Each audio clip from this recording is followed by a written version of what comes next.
जयगड येथे वाळी गळती झाली आणि त्यामुळे काही मुले बाधित झाली आहेत अशी माहिती आम्हाला सिव्हिल हॉस्पिटलमध्ये मिळाली.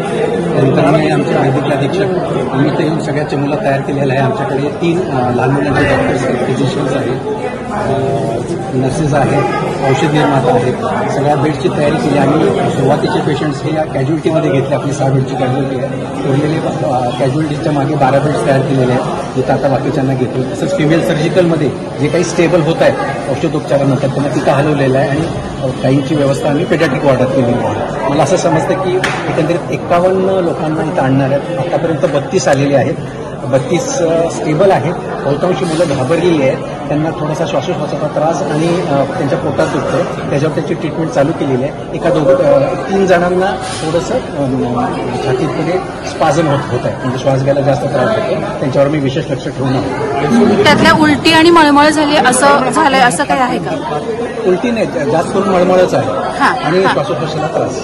सिरियस आहेत का? नाही, सध्या तरी कोणी सिरियस नाही. नाही, ते आम्हाला सांगता येईल. म्हणजे ही लक्षणं सर कशाची आहेत, कशामुळे होऊ शकतं हे सगळं? साधारणतः वायुगळतीमुळे अशा पद्धतीचे सिम्पटम्स असतात.